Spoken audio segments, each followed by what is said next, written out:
اعوذ باللہ من الشیطان الرجیم بسم اللہ الرحمن الرحیم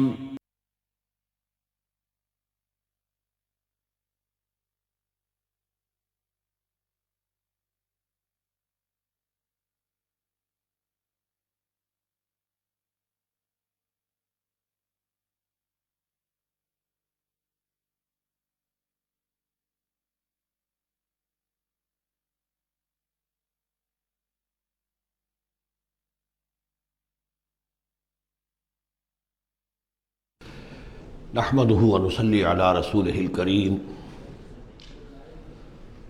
اما بعد فقد قال الله تبارك وتعالى كما ورد في سورة الأحقاف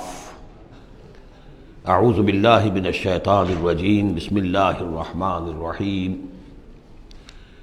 وإذا حشر الناس كانوا لهم أعداء وكانوا بعبادتهم كافرين صدق الله العظيم۔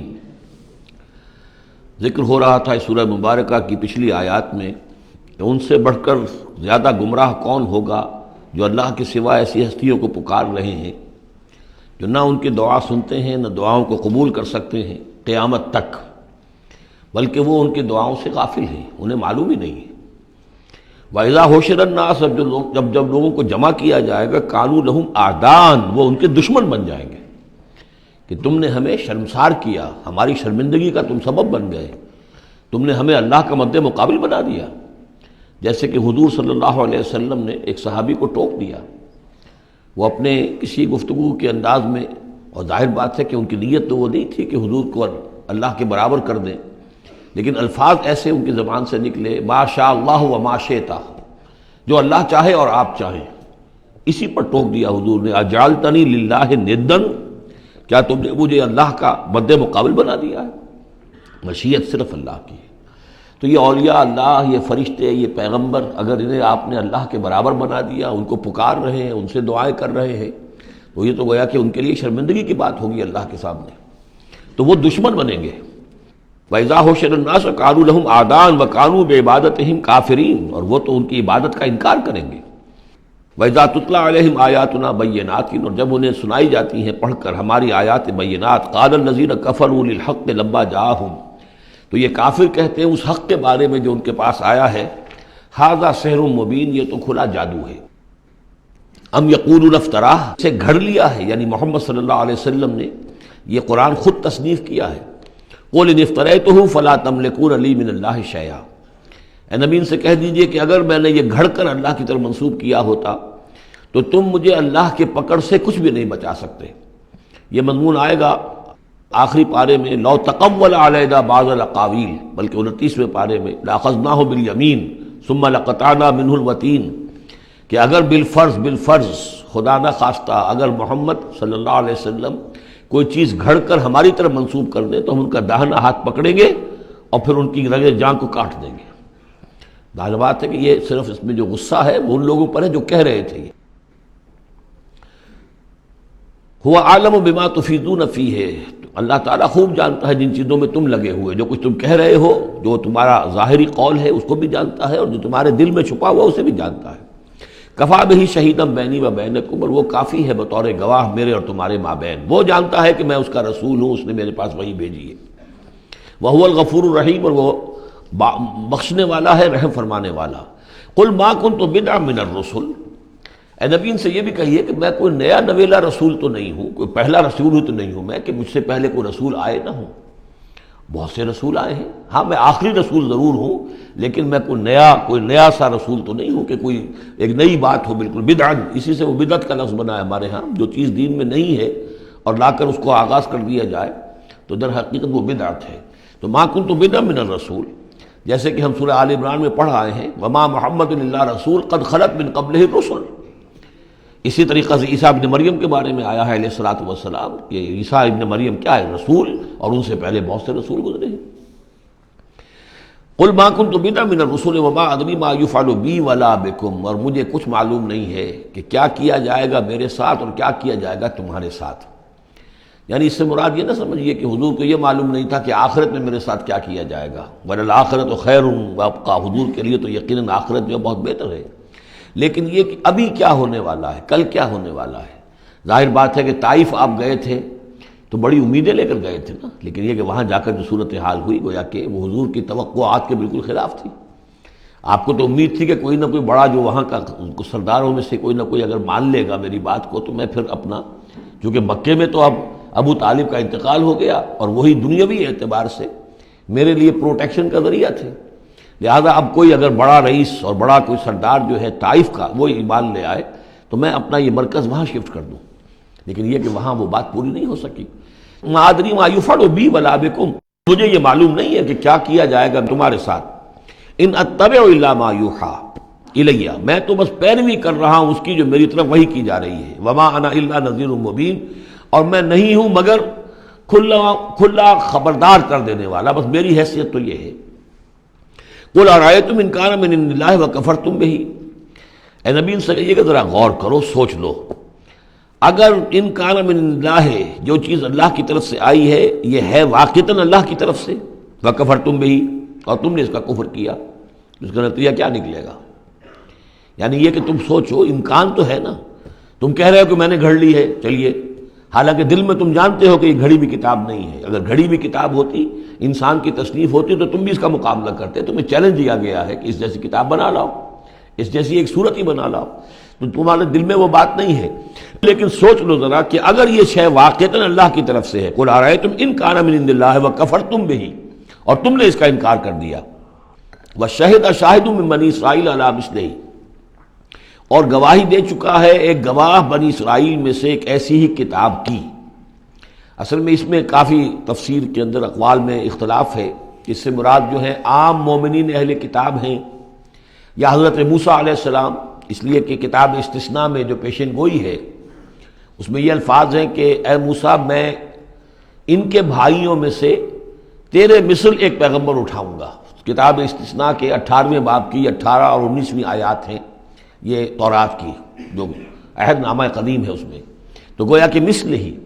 یعنی حضرت موسیٰ کی طرح کے محمد ہے، حضرت محمد کی طرح کے موسیٰ ہیں علیہ الصلوۃ والسلام،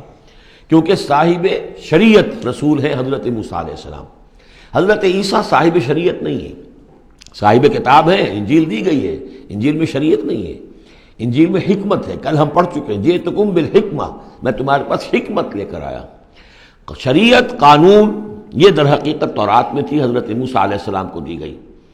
اور یا پھر محمد الرسول اللہ صلی اللہ علیہ وسلم کو قرآن دیا گیا اور یہ آخری اور کامل شریعت دی گئی۔ فآمنوا واستکبرتم، تو وہ تو ایمان لے آئے اور تم استکبار کر رہے ہو۔ یعنی یہود میں سے تو بہت سے علماء ایسے بھی تھے، بہت زیادہ نہیں لیکن تھے، عبداللہ ابن سلام رضی اللہ تعالیٰ عنہ بہت اہم ان کے علماء میں سے تھے، وہ ایمان لائے ہیں، تو وہ تو ایمان لے آئے۔ فاستکبرتم، اور تم استکبار میں اور گھمنڈ میں پڑے ہوئے ہو۔ ان اللہ لا یہدی القوم الظالمین، اللہ ظالموں کو ہدایت نہیں دیتا۔ وقال الذین کفروا للذین آمنوا لو کان خیرا ما سبقونا الیہ، اور کہا ان لوگوں نے جنہوں نے کفر کی روش اختیار کی ان لوگوں کے بارے میں جو ایمان لائے، کیونکہ ان میں سے زیادہ تر جو حضور کے آس پاس ہوتے تھے، اس لیے کہ بہرحال ان میں بڑے بڑے لوگ بھی تھے جو ایمان لائے تھے حضور پر، حضرت عثمان ابن عفان بھی تھے، بڑے بڑے گھرانے کے فرد تھے، عبد الرحمن ابن عوف بھی تھے، وہ بھی کوئی غرباء اور فقراء میں سے تو نہیں تھے، طلحہ اور زبیر بھی تھے تو وہ بھی بڑے اونچے خاندانوں سے تھے، لیکن یہ کہ عام طور پر حضور کے آس پاس جو ہوتے ہیں یہ لوگ اپنے اپنے کاموں کے اندر بھی مصروف ہوتے تھے، لیکن جو غرباء تھے وہ حضور کے ارد گرد زیادہ موجود رہتے تھے، اور یہ بات بار بار آ چکی ہے حضرت نوح کے بیان میں بھی اور پھر حضور کے بارے میں بھی کہ اے محمد تمہارے گرد تو ہم بیٹھے ہوتے ہیں ہمارے کمی کاری لوگ، بڑے گھٹیا لوگ، ہمارے پس طبقات کے لوگ جو ہیں، کوئی غلام ہے ہمارا، کوئی اور یہاں پہ محنت مزدوری کرنے والا ہے، تو ہمارے شایان شان نہیں ہے کہ ہم آپ کے پاس آ کر بیٹھیں، یعنی ذرا ان کو اپنے سے دور کرو، جس پر کہ اللہ تعالیٰ نے کئی مرتبہ یہ فرمایا کہ اے نبی آپ ان کی بات پر نہ جائیے، اور کہیں ان اہل ایمان کو کہ جو صبح و شام اللہ کو پکارتے ہیں اور اللہ کی رضا جوئی میں لگے ہوئے ہیں، ان کو کہیں آپ اپنے سے دور نہ کر دیں، اگر ایسا آپ کریں گے تو یہ ظلم ہو جائے گا۔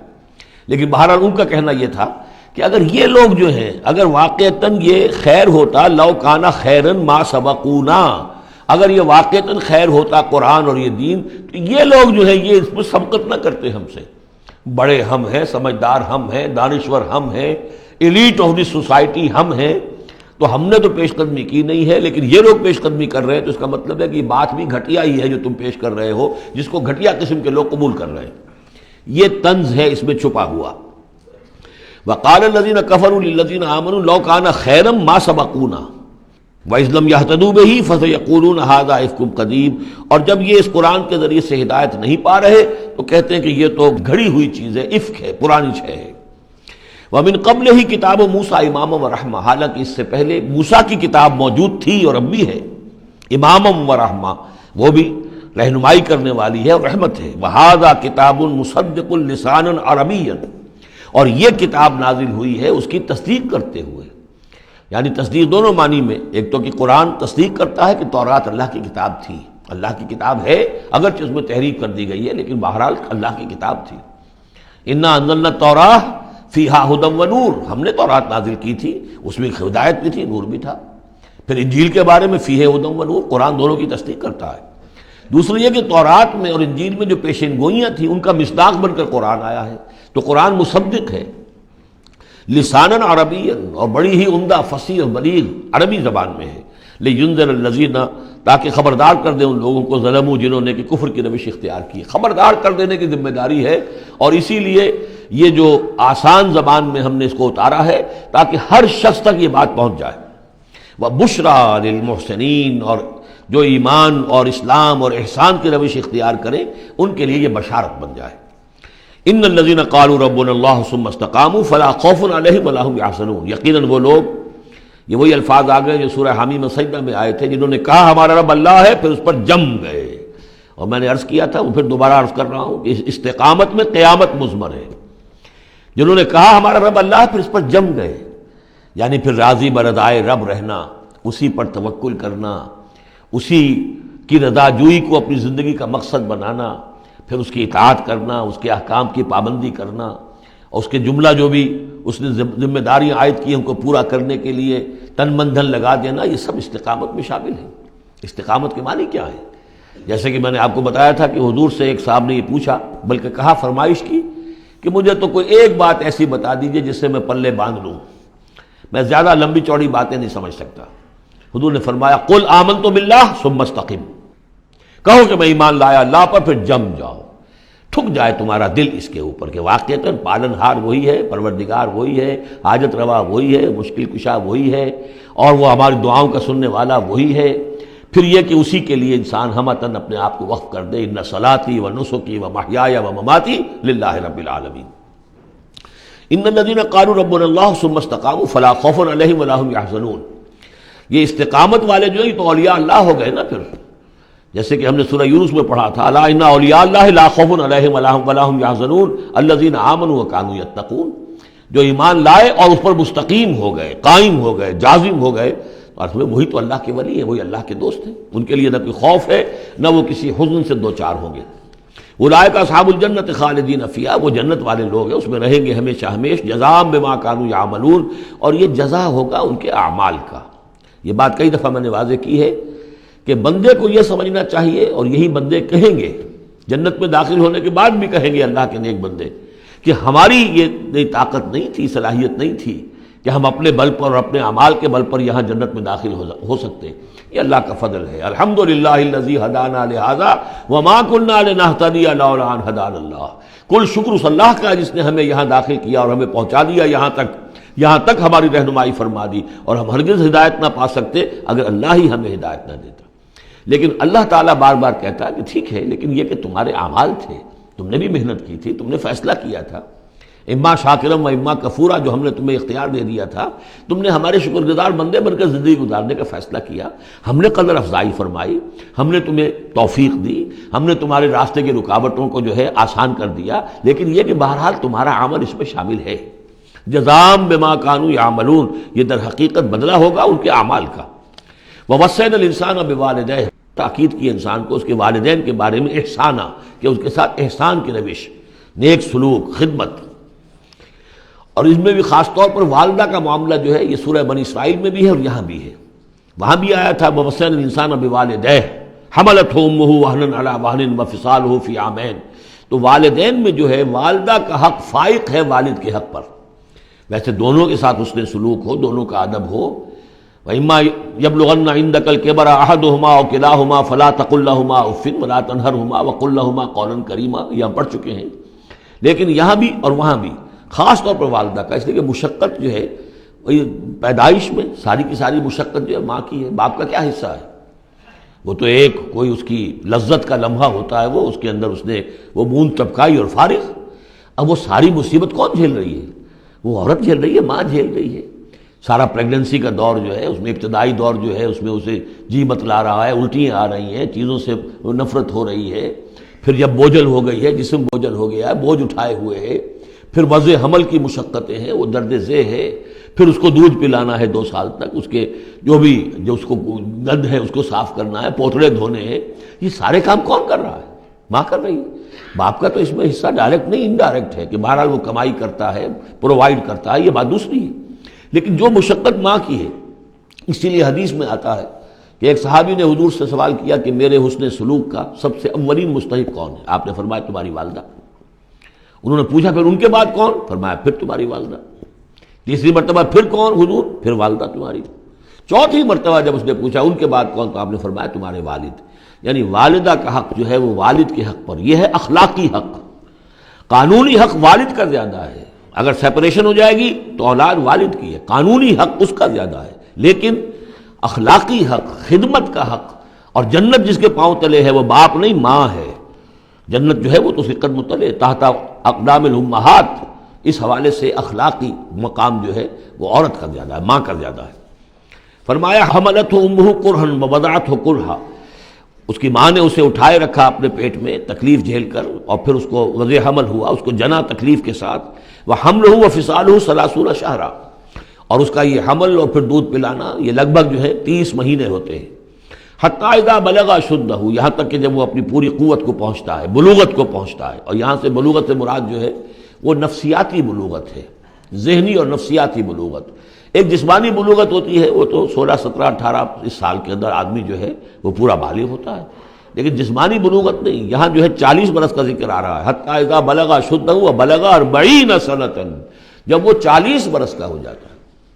سائیکولوجیکل میچورٹی جو ہے انسان کی وہ 40 برس کی ہے. یہی وجہ ہے کہ 40 برس ہی کی عمر میں جو بھی نبوت جو ہے وہ ملتی تھی. حضور کو بھی 40 برس کی. فلما بلغ 40 سنۃ حبب الیہ الخلاء فکان یخلو بغار حراء. ایک حدیث ہے بڑی پیاری جس کی راویہ ہیں ام المومنین حضرت عائشہ صدیقہ رضی اللہ تعالیٰ عنہ، جس میں فرمایا انہوں نے کہ حضور نے مجھے بتایا کہ جب میری عمر 40 برس کے قریب ہوئی تو مجھے خلوت گزینی محبوب ہو گئی، تنہائی میں بیٹھ کر. اور پھر آپ جا کر کئی دن کئی راتیں جو ہے غار حرا میں آپ تنہا رہتے تھے، خلوت گزینی. پھر وہیں پر وہی کا آغاز ہوا ہے. تو 40 برس کی عمر، اگرچہ استثناءات ہیں. حضرت یحییٰ کے بارے میں ہم پڑھ چکے ہیں سورہ مریم میں، آتیناہ الحکم صبیہ، بچپن ہی میں اللہ نے انہیں حکمت عطا فرما دی، اور ان کو جو بھی وہ میچورٹی ہے اللہ نے بہت ابتدائی عمر میں عطا فرما دی. حضرت عیسیٰ کا معاملہ بھی ایسا ہی ہے، لیکن عام قاعدہ قانون وہی ہے 40 برس کا. حتی اذا بلغ اشدہ وبلغ 40 سنۃ قال رب اوزعنی ان اشکر نعمتک التی انعمت علی وعلی والدی. تو وہ کہتا ہے کہ میرے پروردگار مجھے اس کی میری قسمت یہ بنا دے، یہ میرا نصیب فرما دے، مجھے اس کی توفیق دے کہ میں شکر ادا کر سکوں تیرے انعامات کا جو مجھ پر ہوئے اور میرے والدین پر ہوئے. وان اعمل صالحا ترضاہ، اور یہ کہ میں ایسے عمل کروں اچھے جو تجھے پسند آئیں، جنہیں تو پسند کرے. واصلح لی فی ذریتی، اور پھر یہ کہ میرے لیے میری اولاد کے لیے بھی، اولاد میں بھی میرے لیے بہتری پیدا کر دے. ایک تو یہ ہوتا ہے کہ اصلح لی ذریتی، میری اولاد کو اصلاح کر دے، انہیں صالح بنا دے. لیکن یہاں پہ انداز جو ہے ذرا دیکھیے، اصلح لی فی ذریتی، اس لیے کہ اولاد صالح ہوگی تو اس کا فائدہ مجھے بھی پہنچے گا. اس لیے کہ اگر اولاد جو ہے وہ صالح ہے اور نیک ہے تو اس سے یقیناً انسان جو ہے وہ دعائیں کریں گے، استغفار کریں گے، اور ان کے جو اعمال صالحہ ہیں، چونکہ باپ نے کوئی تربیت اچھی دی تھی تو ان کے اعمال صالحہ سے بھی اس کے اپنے حساب کے اندر بھی اندراج ہوتا رہے گا نیکیوں کا. تو اصلح لی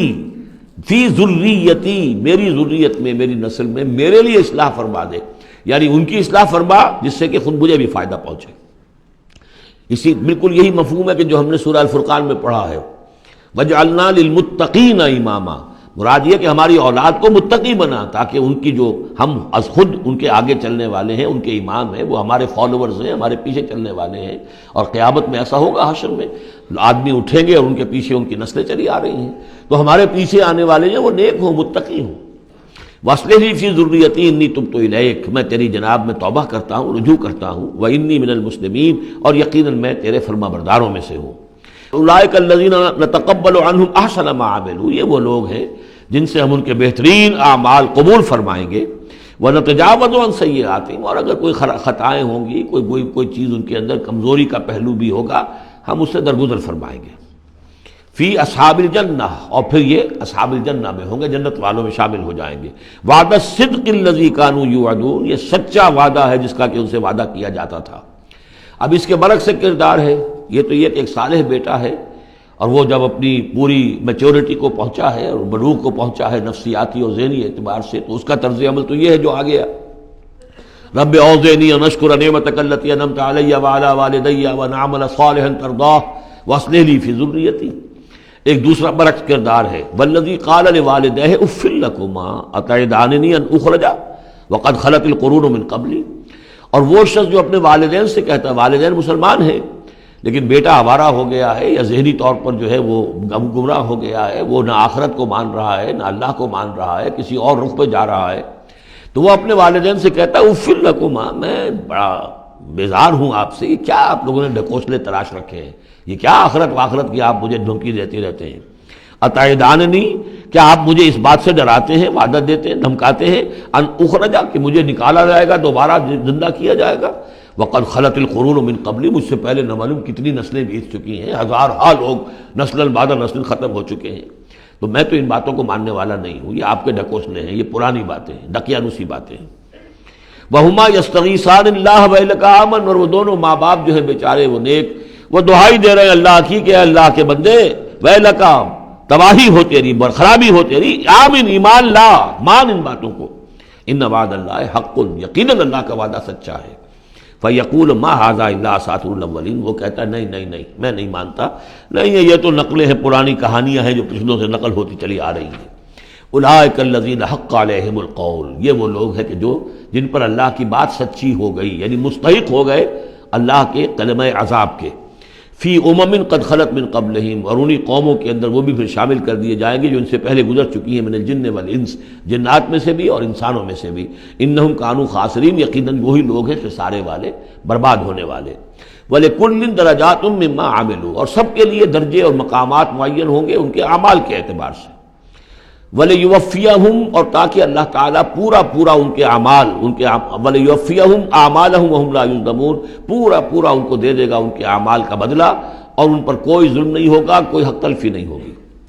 وَيَوْمَ يُعْرَضُ الَّذِينَ كَفَرُوا عَلَى النَّارِ، اور جس دن کہ یہ کافر پیش کیے جائیں گے آگ پر، اور اس وقت ان سے کہا جائے گا اذهبتم طیباتکم فی حیاتکم الدنیا واستمتعتم بها، دیکھو بھائی تم نے اپنے جو مزے لینے تھے، لوٹنے تھے، عیش کرنے تھے، وہ تم دنیا کی زندگی میں کر چکے ہو، تم نے وہاں حرام خوریاں کی، حلال اور حرام کی تمیز کو ختم کیا، تم نے وہاں عیش کیے، اذهبتم طیباتکم، اپنی مزے کی چیزیں جو ہیں وہ تم لے جا چکے، فی حیاتکم الدنیا، تم اپنی دنیا کی زندگی میں، واستمتعتم بها، اور اس سے تم نے بہت فائدہ اٹھا لیا۔ فَالْيَوْمَ تُجْزَوْنَ عَذَابَ الْهُونِ بِمَا كُنْتُمْ تَسْتَكْبِرُونَ فِي الْأَرْضِ بِغَيْرِ الْحَقِّ، تو آج اب تمہیں بہت ہی اہانت آمیز عذاب دیا جائے گا، ذلت کا عذاب، بسبب اس تکبر کے جو تم کرتے رہے ہوئے زمین میں ناحق، وَبِمَا كُنْتُمْ تَفْسُقُونَ، اور جو تم نے وہاں پر نافرمانیاں کی ہیں اور ہمارے احکام کو توڑا ہے۔ وَاذْكُرْ أَخَا عَادٍ، اور ذرا تذکرہ کیجئے اخا عاد، قوم عاد کے بھائی کا، یعنی حضرت ہود علیہ السلام، اذ انذر قومہ بالاحقاف، جب کہ انہوں نے اپنی قوم کو خبردار کیا احقاف میں، یہ احقاف کا علاقہ تھا، بالکل جنوبی ساحل جو ہے عرب کا، جزیرہ نما عرب کا، اس کے ساتھ، اور اب وہاں پر بہت ہی سخت قسم کا، وہ بدترین قسم کا صحرا ہے احقاف۔ وقد خلت النذر من بین یدیہ ومن خلفہ، ان سے پہلے بھی، ان کے سامنے بھی اور بہت سے خبردار کرنے والے آئے تھے۔ یہ میں نے عرض کیا تھا کہ انبیاء متعدد آ کر پھر آخری کوئی رسول آتا تھا کہ جو پھر آخری اتمام حجت کرتا تھا۔ اللہ تعبدوا الا اللہ، انہوں نے یہی دعوت دی تھی کہ مت پوجو کسی کو سوائے اللہ کے، انی اخاف علیکم عذاب یوم عظیم، مجھے اندیشہ ہے تمہارے اوپر، تمہارے بارے میں کہ ایک بڑے دن کا عذاب تم پر آئے گا۔ قالوا اجئتنا لتافکنا عن آلہتنا، انہوں نے کہا کہ کیا تم اس لیے آئے ہو اے ہود کہ تم ہمیں اپنے معبودوں سے برگشتہ کر دو؟ فاتنا بما تعدنا ان کنت من الصادقین، تو اگر تم سچے ہو تو جس عذاب کی دھمکی ہمیں دے رہے وہ لے آؤ۔ قال انما العلم عند اللہ، انہوں نے کہا کہ اس کا علم تو اللہ کے پاس ہے، کل علم اللہ کے پاس ہے، وہ عذاب آئے گا، کب آئے گا، کس صورت میں آئے گا میں نہیں جانتا، وہ اللہ جانتا ہے۔ وَأُبَلِّغُكُم مَّا أُرْسِلْتُ بِهِ، اور میں تو تمہیں پہنچا رہا ہوں وہ جو اس نے مجھے دے کر بھیجا ہے، جو پیغام اس نے دیا میں پہنچا رہا ہوں، میرا کام انذار ہے، ابلاغ ہے، پہنچا دینا ہے، واضح کر دینا ہے۔ وَلَٰكِنِّي أَرَاكُمْ قَوْمًا تَجْهَلُونَ، لیکن میں دیکھ رہا ہوں کہ تم نے بہت جہالت کی روش اختیار کر لی ہے، بجائے اس کے کہ میری بات پر غور کرو، دیکھو، سوچو، دل میں اترے تو اسے قبول کرو، تم نے تو گویا کہ ادھار کھائے بیٹھے ہو اس کی نفی پر اور اس کو نہ ماننے پر، تو تم جہالت پر اتر آئے ہو۔ فلما رأوه عارضا مستقبل اودیتہم، تو عذاب الہی جب آیا، اس کے آثار جب آئے تو وہ ایک ایسی صورت میں تھے کہ جو ہے کہ بادل آ رہے ہیں، تو جب دیکھا انہوں نے اس کو یعنی عذاب کو، رأو ہو یہ وہ عذاب کے لیے ضمیر ہے، عارضاً کہ اس کو ہم نے ایک ابر کی صورت میں بھیجا، مستقبل اودیتہم جو ان کی وادیوں کی طرف چلا آ رہا تھا، سامنے آ رہا تھا۔ قالوا هذا عارض ممطرنا، ان کو یہ تو بادل آ گئے، ابر ہے، اب بارش ہوگی، جل تھل ہو جائیں گے، مطر آ رہی ہے۔ بل ہوا مستعجلتم به، نہیں یہ تو وہ شے جس کی تم نے جلدی مچائی تھی کہ لے آؤ عذاب اگر لا سکتے ہو۔ ریح فیہا عذاب علیم، وہ ایک جھکڑ تھا جس کے بارے میں آئے گا سورۃ الحاقہ میں کہ سخر علیہم 7 لیال و 8 ایام، 7 رات اور 8 دن مسلسل وہ جھکڑ چلا ہے۔ ریح فیہا عذاب علیم، وہ جھکڑ ہے جس میں بہت بڑا عذاب ہے۔ تدمر کل شیء بامر ربھا، وہ ہر شے کو اپنے رب کے حکم سے اٹھا کر پٹکتی تھی، وہ ہوا جو ہے اٹھاتی تھی اور پٹکتی تھی۔ تدمر، جیسے کسی درخت کی جڑ سے اکھاڑا جائے پھر پھینک دیا جائے، اور وہ چونکہ تھے بھی بڑے طویل القامت لوگ تو بڑے بڑے ستونوں کی طرح پھر پڑے تھے، کاجاد النخل خاویہ، جیسے کہ وہ کھجوروں کے تنے پڑے ہوئے ہوں زمین کے اوپر۔ تدبر کل شیء بامر ربھا فاصبحوا لا یری الا مساکنہم، پھر وہ ایسے ہو گئے کہ اب کچھ نظر نہیں آ رہا تھا سوائے ان کے مسکنوں کے، ان کے گھر نظر آ رہے ہیں، ان کی حویلیاں، ان کی بلڈنگیں، لیکن وہاں اس میں بسنے والا اب کوئی نظر نہیں آ رہا۔ کذالک نجزی القوم المجرمین، اسی طرح ہم بدلہ دیا کرتے ہیں مجرموں کی قوم کو۔ وَلَقَدْ مَكَّنَّاهُمْ فِي مَا إِن مَّكَّنَّاكُمْ فِيهِ، اب یہاں قریش سے، مکے والوں سے خطاب ہو رہا ہے، ان کو ہم نے جو تمکن عطا کیا تھا زمین میں، جو مال و اسباب دیا تھا، جو طاقت دی تھی، فیما ان مکناکم فیہ، اس میں اتنا تمکن تمہیں ہم نے نہیں دیا، اتنی طاقت تمہارے پاس نہیں ہے۔ ان کی تہذیب، جیسا کہ میں عرض کر چکا ہوں، وہ شداد کا جو شہر تھا، اب اس کے جو ہیں باقیات وہ نظر آ چکے ہیں سیٹلائٹس کے ذریعے سے کہ زمین کے نیچے جو ہے بہت گہرے وہ موجود ہیں، جو ان کے اوپر عذاب آیا اور اس کے اوپر، لیکن وہ دبے ہوئے موجود ہیں۔ اس کے بڑے بڑے جو ہیں ستون جو بنائے تھے انہوں نے، غالباً 30 بڑے بڑے ان کی فصیل کے ساتھ جو ہے پلرز ہیں جن کو گن لیا گیا ہے، اب وہ موجود ہیں۔ یہ ساری نشانیاں اب ایک ایک کر کے ظاہر ہوں گی۔ وَلَقَدْ مَكَّنَّاهُمْ فِي مَا إِن مَّكَّنَّاكُمْ فِيهِ، ہم نے وہ چیزیں انہیں دی تھی کہ جو اے قریش تمہیں نہیں دی، ہم نے ان کو، تمہیں وہ تمکن نہیں دیا۔ وَجَعَلْنَا لَهُمْ سَمْعًا وَأَبْصَارًا وَأَفْئِدَةً، ہم نے ان کے لیے بھی، ہم نے انہیں سماعت کان بھی دیے تھے، وَأَبْصَارًا آنکھیں بھی دی تھی، افئدہ بھی دیے تھے، دل اور عقل بھی دی تھی۔ فما اغنی عنہم سمعہم ولا ابصارہم ولا افئدتہم من شیء، تو کچھ کام نہیں آئے ان کے، نہ تو ان کی سماعت، ان کی بصارت، نہ ان کے دل یا عقلیں، من کسی شے میں انہیں نہیں بچا سکے۔ اذ کانوا یجحدون بآیات اللہ، جبکہ وہ انکار کرتے رہے اللہ کی آیات کا۔ وحاق بہم ما کانوا بہ یستہزئون، اور ان کو گھیر لیا اور ان پر الٹ پڑی وہی چیزیں جن کا کہ وہ مذاق اڑایا کرتے تھے۔ وَلَقَدْ أَهْلَكْنَا مَا حَوْلَكُم مِّنَ الْقُرَىٰ، اور ہم نے تو ہلاک کیا ہے بہت سی بستیوں کو جو تمہارے ہی ارد گرد آباد تھیں۔ میں وہ نقشہ بنا کے بھی آپ کو دکھا چکا ہوں کہ یہ تمام جو احقاف، یہ گویا کہ مکے کے جنوب مشرق میں تھے، سمود کا علاقہ جو ہے مکے کے شمال میں تھا، اسی شمال کے رخ پر جو ہے پھر وہ مدین کا علاقہ، اور پھر یہ کہ ادھر ڈیڈ سی کے ساتھ ساحل پر، اس کے بھی اب حال ہی میں خبر آئی ہے کہ اس کے بھی جو کھنڈرات وغیرہ ہیں وہ بحیرہ مردار، اس کے اندر پانی کے نیچے وہ موجود ہیں، ابھی ان کی تلاش ہو گئی ہے، وہ معلوم ہو گئے ہیں، انکشاف ہو گیا ہے۔ تو فرمایا وَلَقَدْ أَهْلَكْنَا مَا حَوْلَكُم مِّنَ الْقُرَىٰ، ہم نے بہت سی بستیوں کو، شہروں کو ہلاک کیا جو تمہارے ارد گرد ہی تھی. وَصَرَّفْنَا الْآيَاتِ لَعَلَّهُمْ يَرْجِعُونَ، اور اسی طرح ہم نے پھیر پھیر کر ان کو یہ آیات اپنی سنائی ہے تاکہ وہ رجوع کریں، پلٹیں، لوٹیں. فَلَوْلَا نَصَرَهُمُ الَّذِينَ اتَّخَذُوا مِن دُونِ اللَّهِ قُرْبَانًا آلِهَةً، تو کیوں نہ مدد کی ان کی ان ہستیوں نے جنہیں انہوں نے اللہ کے سوا سمجھا تھا کہ یہ معبود ہیں جو اللہ کی طرف ہم اللہ سے ہمیں قریب کر دیں گے، ہمیں تقرب الی اللہ کا ہمارا ضرورت ہمیں جو ہے وہ درجے حاصل کر دیں گے، اس کا ذریعہ بن جائیں گے. بل ضلوا عنہم، جب وہ عذاب کا وقت آیا وہ سب گم ہو گئے، ہوا ہو گئے، خواب تھا جو کچھ کو دیکھا، جو سنا افسانہ تھا. وذالک افکہم، یہ تو اصل میں ان کی من گھڑت باتیں تھیں، ان میں حقیقت کو تھی ہی نہیں. وما کانوا یفترون، اور جو کچھ بھی افطرا وہ کر رہے تھے وہ تھا. وَإِذْ صَرَفْنَا، اب وہ واقعہ آ رہا ہے جس کا میں نے آج شروع میں تذکرہ کیا تھا. اور حضور صلی اللہ علیہ وسلم، اور یہ واقعہ جو ہے جب کہ حضور گئے تھے طائف، اور طائف سے جب واپس آ رہے تھے تو آپ نے نخلہ، ایک مقام ہے وادی نخلہ، اس میں چند دن قیام کیا مکے جانے سے پہلے. اور چونکہ دل گرفتہ تو بہت تھی جب آپ طائف سے واپس آئے ہیں، طائف میں جو کچھ بیتی تھی وہ آپ کو معلوم ہے. بہرحال وہاں آپ فجر کے وقت ایک روز نماز فجر کی پڑھ رہے تھے اور قرآن مجید پڑھ رہے تھے. اس میں قرآن الفجر ہم پڑھ آئے ہیں، فجر کی نماز میں طویل قرات ہوتی ہے. تو ایک امام، ایک مقتدی. امام تھے حضور صلی اللہ علیہ وسلم، مقتدی تھے حضرت زید بن حارثہ، آپ کے منہ بولے بیٹے، آپ کے آزاد شدہ غلام. اس وقت یہ ہے کہ وہاں سے گزر ہوا کچھ جنوں کی ایک جماعت کا، اور وہ ٹھہر گئے، ٹھٹک کر کھڑے ہوئے، اور وہ سنتے رہے. قرآن حضور پڑھ رہے ہیں، وہ سن رہے ہیں. تو اس پر وہ ایمان لائے،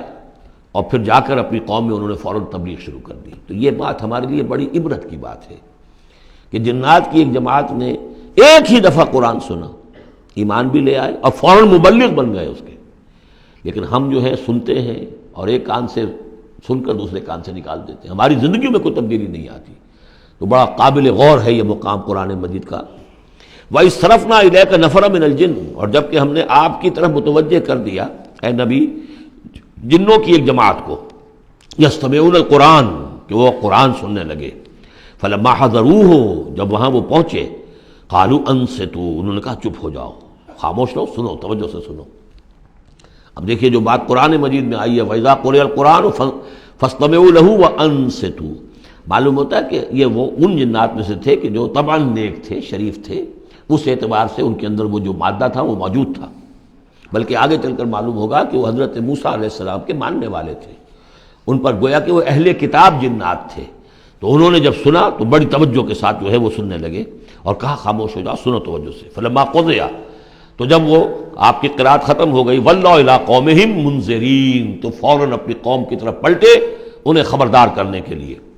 اور کیا کہا انہوں نے؟ قالوا یا قومنا انا سمعنا کتابا انزل من بعد موسیٰ، معلوم ہوا موسیٰ کے ماننے والے تھے. اے ہماری قوم کے لوگوں، ہم نے کتاب سنی ہے جو نازل ہوئی ہے اب موسیٰ کے بعد. کتاب جو نازل ہوئی ہے موسیٰ کے بعد وہ قرآن ہی ہے. اگرچہ ہم مانن کہہ دیتے ہیں عرفاً، وہ انجیل کو بھی کتاب، لیکن کتاب کا لفظ میں نے بارہا آپ کو بتایا ہے کہ شریعت کے لیے آتا ہے. کتاب قوانین کے لیے آتا ہے. کتب علیکم کتب علیکم کتب علیکم، نماز بھی ہے کتابا موقوتا، عدت کے لیے آیا حتیٰ یبلغ الکتاب اجلہ. تو شریعت کے احکام کے لیے جو ہے وہ اصل میں یہ لفظ خاص ہے.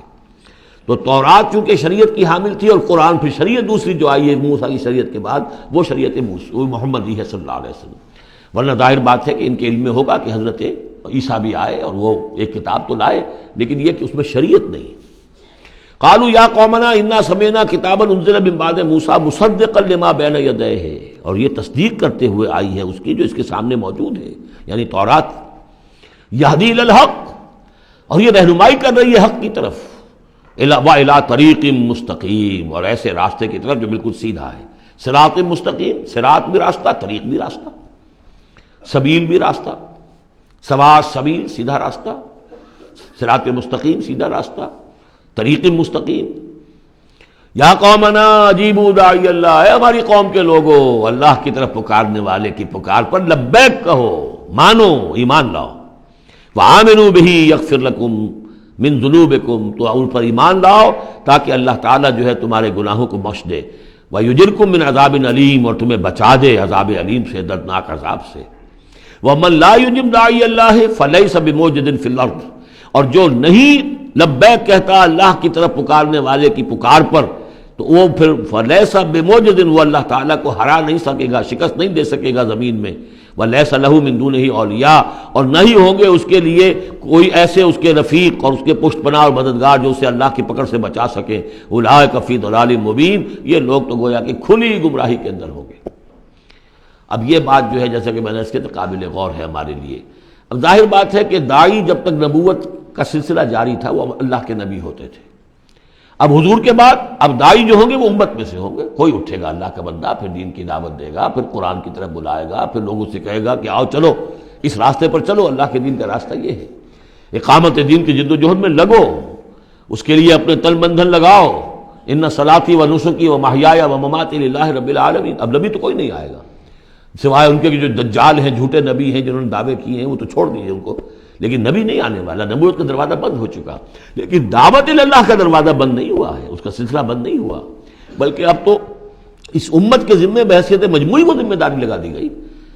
وَكَذَلِكَ جَعَلْنَاكُمْ أُمَّةً وَسَطًا لِتَكُونُوا شُهَدَاءَ عَلَى النَّاسِ وَيَكُونَ الرَّسُولُ عَلَيْكُمْ شَهِيدًا، تمہارے ذمے ہے۔ كُنتُمْ خَيْرَ أُمَّةٍ أُخْرِجَتْ لِلنَّاسِ تَأْمُرُونَ بِالْمَعْرُوفِ وَتَنْهَوْنَ عَنِ الْمُنكَرِ وَتُؤْمِنُونَ بِاللَّهِ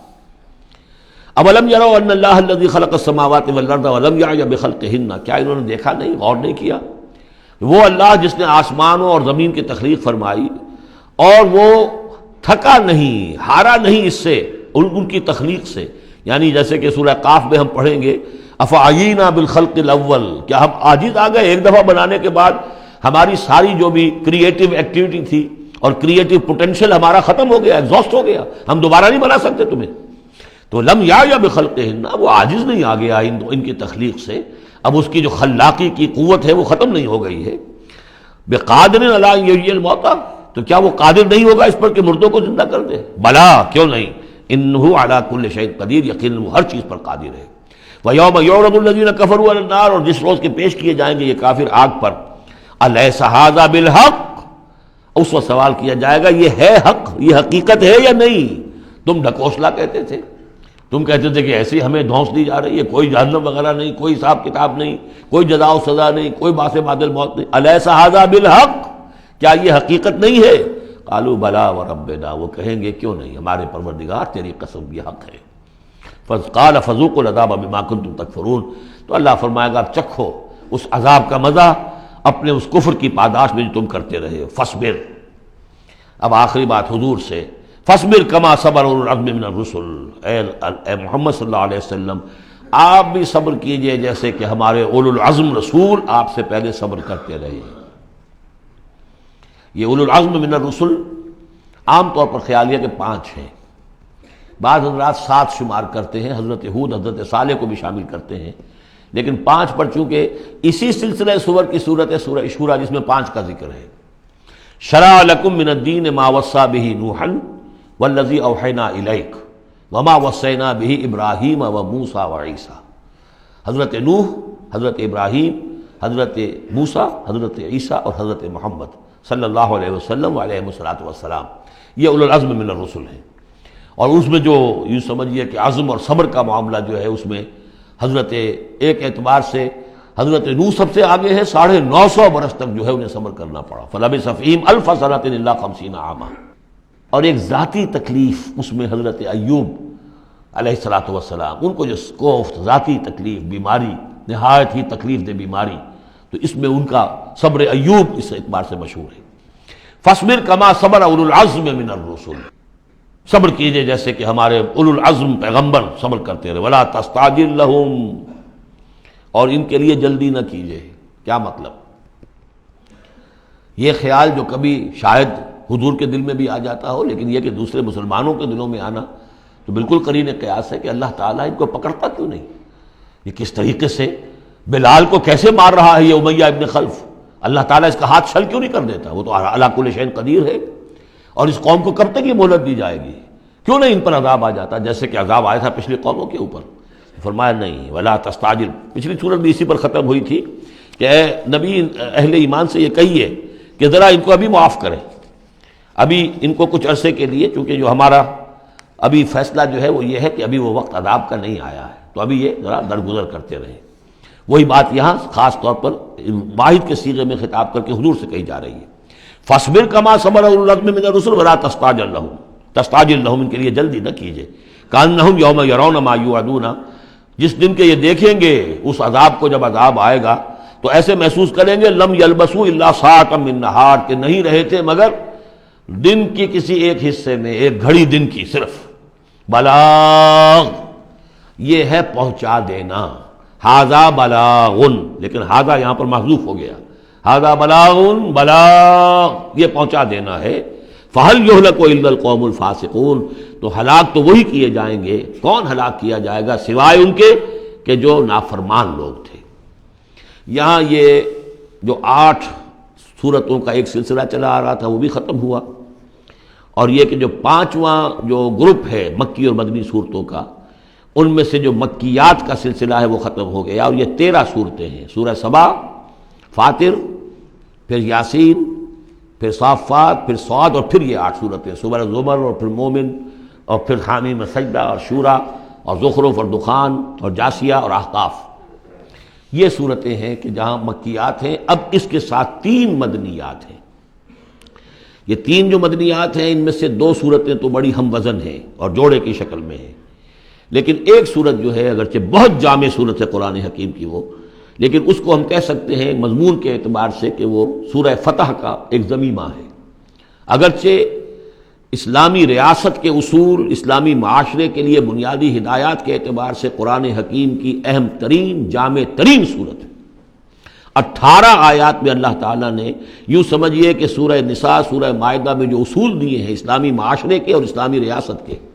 ان کا لب لباب اور خلاصہ 18 آیات میں ہے سورہ حجرات کی۔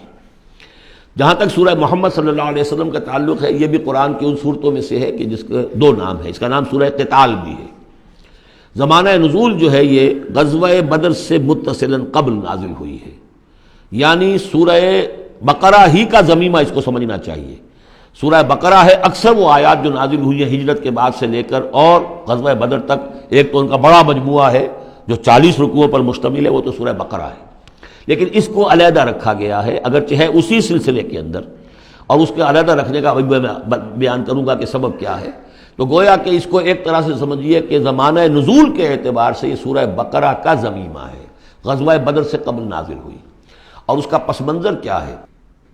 کہ جب یہ حضور نے صلی اللہ علیہ وسلم اپنا اقدام کا عمل شروع کیا ہے، یعنی ایک تو 12 برس تک مکے میں تو حکم یہ تھا کہ ہاتھ بندھے رکھو، ہاتھ رکے رکھو، نو ریٹیلیشن، ریونج کا کیا سوال، انتقام تو بہت دور کی بات ہے، no raising of hands even in self defence, اپنے بچانے کے لیے بھی ہاتھ نہیں اٹھانے۔ اگر خباب بن الارت سے کہا گیا کہ اتارے کپڑوں، اتار دو، لیٹ جاؤ انگاروں کے اوپر، لیٹ جاؤ۔ حضرت یاسر کو اور حضرت سمیہ کو اور حضرت عمار کو جو کچھ بھی ایذائیں دے رہا تھا ابو جہل، کسی مسلمان کو اجازت نہیں تھی کہ جا کر اس کا ہاتھ پکڑے، نہیں۔ یہ مرحلہ تھا پیسو ریزسٹنس کا کہ جو تکلیف آئے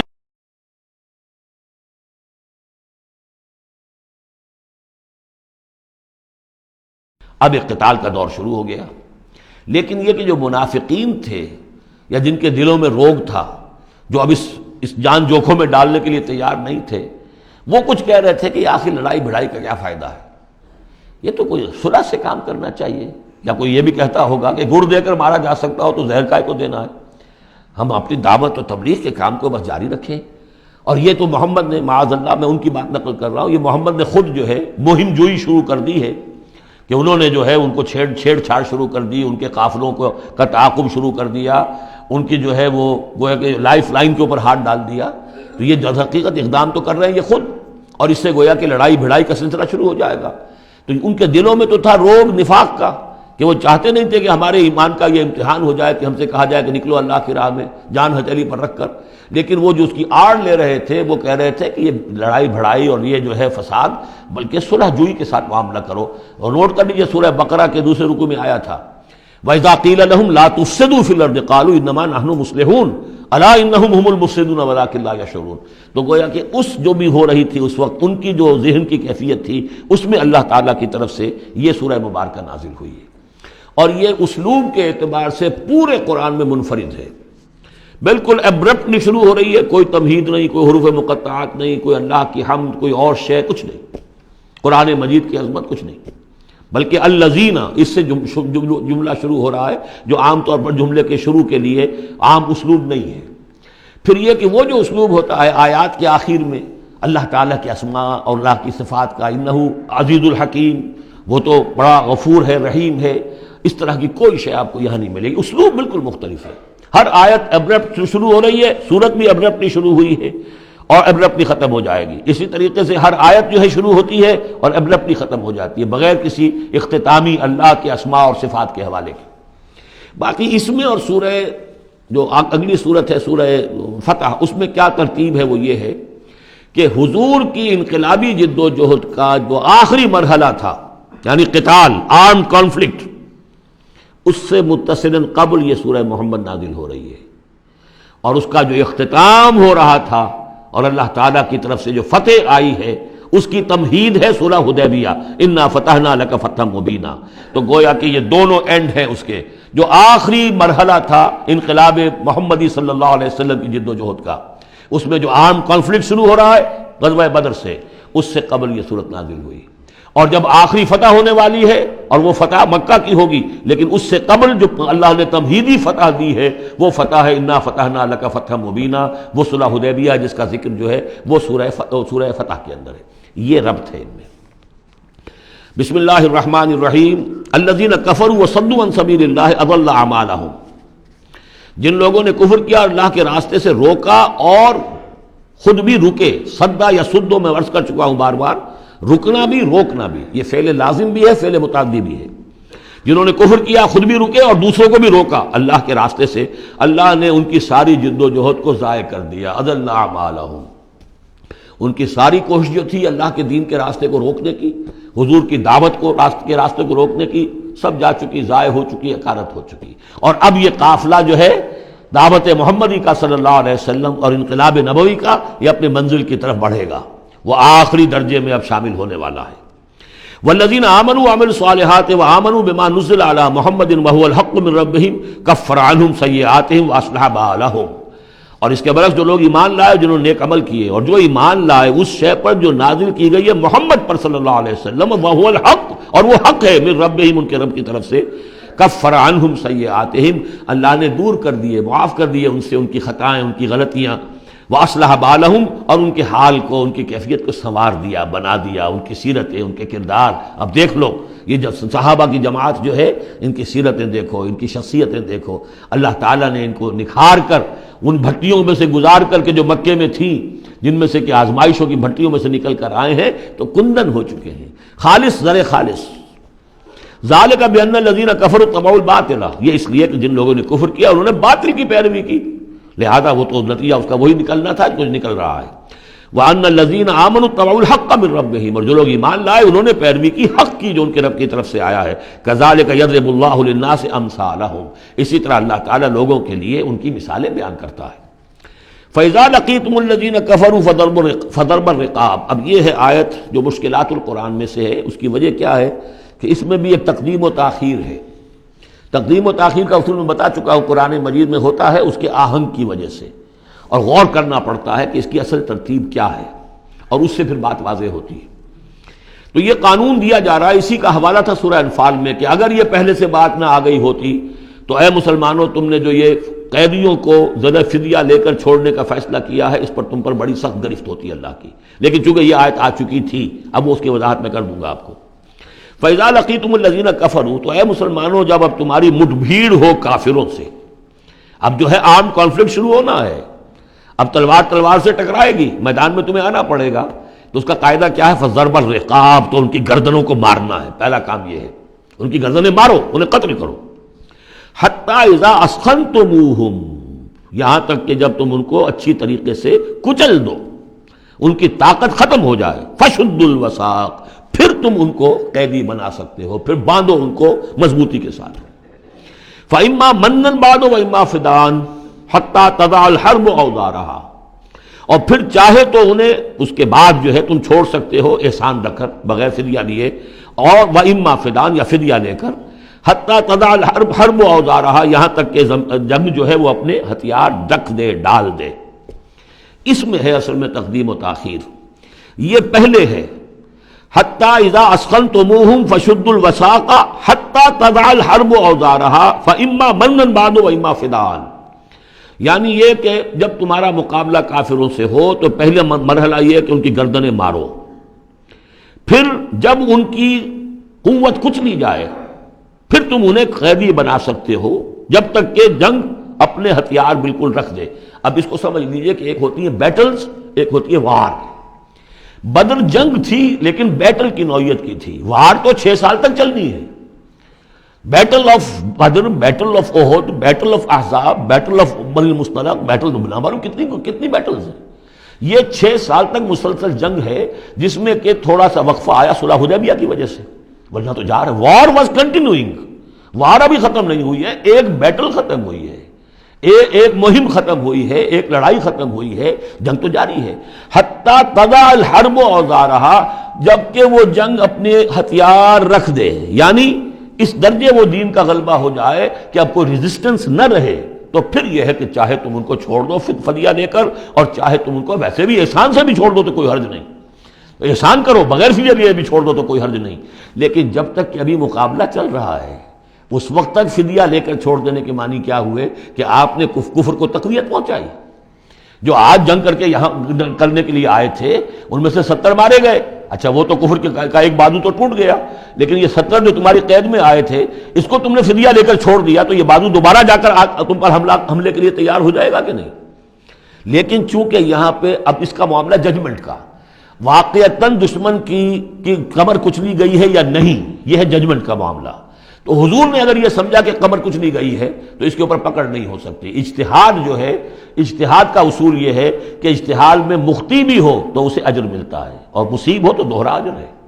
چونکہ حضور کے اجتہاد پر یہ تھا تو آپ کو اگر چھوڑ دیا گیا تو اما منن بعد و اما فدان، جب یہ آلٹرنیٹو اس کے اندر موجود ہے اس آیت کے اندر کہ اس کے بعد پھر چاہو تو تم بغیر کوئی فدیہ لیے ہوئے احسان دھر کر چھوڑ دو اور چاہے فدیہ لے کر چھوڑ دو، تو حضور نے اس کو استعمال کیا ہے۔ اگرچہ اللہ تعالیٰ کے نزدیک ابھی وہ کچھ بھی نہیں گئی تھی کفر کی طاقت، لہذا یہ قبل از وقت ہے جو اجتہاد ہو گیا ہے۔ اسی لیے کہا کہ اگر یہ آیت نازل نہ ہو چکی ہوتی پہلے تو جو کچھ تم نے کیا ہے، ما کان لنبی ان یکون لہ اسری حتی یسخن فی الارض، وہی لفظ جو یہاں آیا ہے حتی اذا اسخنتموہم حتی یسخن فی الارض، کسی نبی کے لیے یہ روا نہیں ہے کہ وہ کوئی قیدی بنا لے جب تک کہ زمین میں پوری طریقے سے خوریزی نہ ہو جائے اور کفر کو کچل نہ دیا جائے۔ تریدون عرض الدنیا، تم دنیا کا ساز و سامان چاہتے ہو کہ یہ فدیہ دیں گے رقم آئے گی، واللہ یرید الآخرہ، اللہ کے نگاہوں کے سامنے آخرت ہے۔ اللہ عزیز الحکیم، اللہ عزیز اور حکیم ہے۔ لولا کتاب من اللہ سبقا، اگر یہ اللہ کی طرف سے وہ کتاب پہلے آنا چکی ہوتی، حکم، اب یہ کتاب کے معنی پھر وہی حکم ہے یہاں پر، اللہ کی طرف سے پہلے یہ آیت جو ہے جو اس حکم پر مبنی ہے وہ نازل نہ ہو چکی ہوتی، لمسکم فیما اخذتم عذاب عظیم، تو جو کچھ تم نے لیا ہے اس پر تمہارے اوپر بڑی سخت گرفت ہوتی ہے اللہ کی طرف سے، لیکن چونکہ وہ تھی فَكُلُوا مِمَّا غَنِمْتُمْ حَلَالًا طَيِّبًا، تو جو بھی اب تمہیں غنیمت ملی ہے اسے کھاؤ حلال، اور اس کو حلال اور طیب سمجھتے۔ یہ ہے اس آیت کا مطلب، جب تمہارا مقابلہ ہو دشمنوں سے تو گردنیں مارنا ہے پہلا کام، پھر جب پوری طرح کچل لو، طاقت کچھ نہیں گئی کفر کی، تو پھر قیدی بھی بناؤ، فَشُدُّوا الْوَثَاقَ حَتَّى تَضَعَ الْحَرْبُ أَوْزَارَهَا، جب جنگ بالکل ختم ہو جائے اور گویا کہ وہ ہتھیار ڈال دیے جنگ نے، ڈگ ڈال دیے، اب کوئی طاقت نہیں رہی کفر میں، پھر تم چاہو تو ان کو فدیہ لے کر چھوڑ دو، چاہو تو بغیر فدیہ کے بھی چھوڑ دو، کوئی بات نہیں، اب کوئی خطرہ نہیں، اس لیے کہ انقلاب آ چکا اور مستحکم ہو چکا، اب ان کے کیے کچھ نہیں ہوگا۔ حتی تضع الحرب اوزارہا ذالک ولو یشاء اللہ لانتصر منہم، اللہ چاہتا تو خود ہی ان سے بدلہ لے لیتا، ان کفار سے انتقام لے لیتا، ولکن لیبلو بعضکم ببعض، اللہ تعالیٰ چاہتا تو اس 1000 کے لشکر کو آنے واحد میں ختم کر دیتا، لیکن اللہ نے تمہیں موقع دیا، تمہاری آزمائش کی، تمہارے صبر کا امتحان لیا، لیکن اللہ تعالیٰ امتحان لیتا ہے، جانچتا ہے بعض کو بعض کے ذریعے سے، وہ 1000 کے لشکر کے ذریعے سے ان 313 کے استقامت کی، ایمان اور استقامت جو ہے اس کی آزمائش ہو گئی۔ والذین قتلوا فی سبیل اللہ فلن یضل اعمالہم، اور جو لوگ اللہ کی راہ میں قتل ہو گئے تو اللہ تعالیٰ ان کے اعمال کو ضائع کرنے والا نہیں ہے، ان کے سارے اعمال کا بھرپور اجر انہیں مل جائے گا۔ سیہدیہم ویصلح بالہم، اللہ تعالیٰ ان کو راہ دے گا، پہنچا دے گا، جنت تک پہنچا دے گا، اور ان کے جو معاملہ ہوگا وہاں پہ ان کے احوال بہت اعلیٰ ہوں گے، بہت عمدہ ہوں گے۔ وَيُدْخِلُهُمُ الْجَنَّةَ عَرَّفَهَا لَهُمْ، اور داخل کرے گا انہیں اس باغات میں جو پہلے ہی انہیں پہچنوا دی ہے، بتا دیا ہے کہ اس جنت میں کیا کچھ ہوگا، وہ تو ہم بتا چکے ہیں قرآن کے اندر، اس جنت میں داخل کرے گا۔ یا ایھا الذین آمنوا ان تنصروا اللہ ینصرکم ویثبت اقدامکم،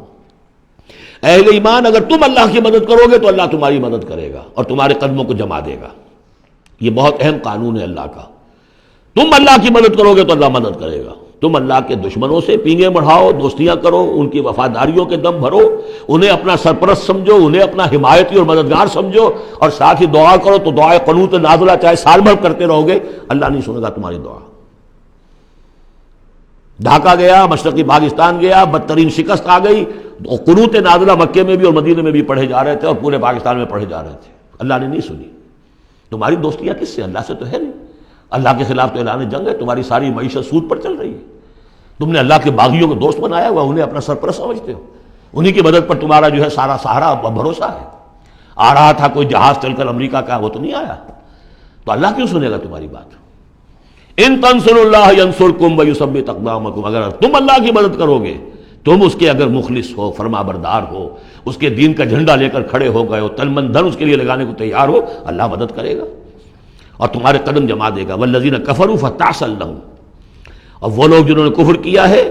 ان کے لیے تو پھر ہے ان کو گویا کہ رد کر دینا، راندہ درگاہ کر دیے جائیں گے، وہ کھائیں ٹھوکریں۔ وعد اللہ اعمالہم، اللہ نے ان کے تمام اعمال کو، جد و جہد کو، کوششوں کو بالکل گمراہ کر دیا، یعنی ختم ہو گئی وہ، اور ان کا حاصل کچھ نہ ہوا۔ ذالک بانہم کرہوا ما انزل اللہ فاحبط اعمالہم، اس کی وجہ کیا ہے کہ انہوں نے وہ چیز ناپسند کی جو اللہ نے نازل کی، فاحبط اعمالہم، اللہ نے ان کے تمام نیک اعمال بھی ضائع کر دیے۔ یعنی آخر ان میں ایسے بھی تھے کفار میں سے جو غریبوں کو کھانا کھلا دیتے تھے، جو حاجیوں کی خدمت کرتے تھے اور سمجھتے تھے بڑی نیکی کا کام ہم کر رہے ہیں۔ یہ سورہ توبہ میں ہم پڑھ آئے ہیں، اجعلتم سقایۃ الحاج وعمارۃ المسجد الحرام، ان چیزوں کو تم نے بہت بڑی نیکیاں سمجھ رکھا ہے، لیکن یہ کہ اگر تم نے اللہ کے نازل کیے ہوئے قرآن کو ناپسند کیا ہے تو اللہ نے تمہاری ساری اعمال جو ہے حبط کر دیے۔ افلم یسیروا فی الارض فینظروا کیف کان عاقبۃ الذین من قبلہم، تو کیا یہ زمین میں گھومے پھرے نہیں کہ یہ دیکھتے کہ کیا انجام ہوا ان لوگوں کا جو ان سے پہلے تھے؟ دمر اللہ علیہم، اللہ تعالیٰ نے ان پر ہلاکت کو مسلط کر دیا۔ وللکافرین امثالھا، اور ان کافروں کے لیے بھی ایسے ہی انجام آئیں گے۔ ذالک بان اللہ مولی الذین آمنوا وان الکافرین لا مولی لہم، اور یہ اس لیے کہ اللہ تو مولا ہے، رفیق ہے، پشت پناہ ہے، مددگار ہے اہل ایمان کا، اور یہ کہ کافروں کا کوئی مولا ہے ہی نہیں۔ یہ اصل میں یہیں سے حضور نے پھر وہ نعرہ اخذ کیا تھا جب غزوہ احد میں، جب وقتی طور پر مسلمانوں کی شکست ہو گئی اور حضور بھی اور صحابہ بھی پھر پہاڑ کے اوپر چڑھ گئے احد پر، اور اس کے بعد پھر جو دامن میں کھڑے ہوئے تھے جو کفار کے اس وقت کے سربراہ تھے، اس میں ابو سفیان تھے اور خالد بن ولید جو بعد میں جو دونوں ایمان لے آئے صحابہ میں سے ہیں۔ تو اس وقت یہ ہے کہ ابو سفیان نے نعرہ لگایا تھا، لنا عزا ولا عزا لکم، ہمارے لیے عزا جیسی دیوی ہے، اس نے ہماری مدد کی ہے، تمہارے لیے تو عزا ہے ہی نہیں۔ تو حضور نے کہا تھا مسلمانوں سے جواب دو، اللہ مولانا ولا مولا لکم، اللہ ہمارا مولا ہے، تمہارا کوئی مولا نہیں۔ اس نے کہا تھا اعلی حبل، لیکن یہ کہ اس کے جواب میں کہا گیا اللہ اکبر، اللہ سب سے اعلیٰ بھی ہے، بڑا بھی ہے۔ تو یہ جو نعرہ ہے کہ اللہ مولانا ولا مولا لکم، ذالک بان اللہ مولی الذین آمنوا وان الکافرین لا مولا لہم، ان اللہ یدخل الذین آمنوا وعملوا الصالحات جنات تجری من تحتها الانہار، یقیناً اللہ تعالیٰ داخل کرے گا ان لوگوں کو جو ایمان لائے، جن نے نیک عمل کیے، ان باغات میں جن کے دامن میں ندیاں بہتی ہوں گی۔ والذین کفروا یتمتعون ویاکلون کما تاکل الانعام، اور وہ لوگ جو کفر کر رہے ہیں وہ کھا پی رہے ہیں، عیش اڑا رہے ہیں دنیا میں، کھا رہے ہیں جیسے کہ حیوانات بھی کھاتے ہیں۔ والنار مثوی لکم، لیکن یہ کہ بالآخر ان کا ٹھکانہ جو ہے وہ آگ ہے۔ وکأی من قریۃ ہی اشد قوۃ من قریتک التی اخرجتک، اور اے نبی کتنی ہی بستیاں ایسی گزری ہیں کہ جو اس بستی سے کہیں زیادہ قوت میں تھیں جس نے آپ کو نکلنے پر مجبور کیا ہے۔ مکے سے بڑے بڑے شہر تھے، ان سے بڑی اس کی جو ہے قوتیں تھیں، بڑی طاقتور قومیں وہاں رہتی تھیں۔ تو یہ جو بستی جس نے کہ آپ کو وہاں سے نکلنے پر مجبور کیا ہے، اس سے کہیں زیادہ بڑی جو بستیاں تھیں انہیں ہم نے ہلاک کیا۔ اہلکناہم فلا ناصر لہم، ان کو ہم نے ہلاک کر دیا اور ان کا کوئی مددگار نہ ہوا۔ افمن کان علی بینۃ من ربہ کمن زین لہ سوء عملہ، تو بھلا وہ شخص جو اپنے رب کی طرف سے بینہ پر ہے، اس کی سرشت اور اس کی فطرت نیک ہے، اور پھر یہ کہ اس کو اللہ تعالیٰ نے جو ہدایت دی ہے وہ اس پر قائم ہے۔ کمن زین لہ سوء عملہ، کیا وہ اس جیسا ہو جائے گا کہ جس کے اعمال اس کے لیے مزین کر دیے گئے ہیں، برے اعمال اس کے، لیکن اسے محسوس ہوتا ہے کہ بڑے شاندار میرے اعمال ہیں، میری تہذیب، طریقتکم المثلیٰ، تمہارا کلچر بہت اعلیٰ کلچر، مثالی کلچر، واتبعوا اہواءہم، اور انہوں نے پیروی کی ہے اپنی خواہشات کی۔ ان دونوں میں ظاہر بات ہے کوئی مساوات نہیں ہو سکتی۔ وہ جو اللہ کی طرف سے بینہ پر ہے وہ کامیاب ہونے والے ہیں، اور یہ لوگ جو اپنی خواہشات کی پیروی کر رہے ہیں ناکام ہونے والے ہیں۔ بارک اللہ لی ولکم فی القرآن العظیم ونفعنی وإیاکم بالآیات والذکر الحکیم۔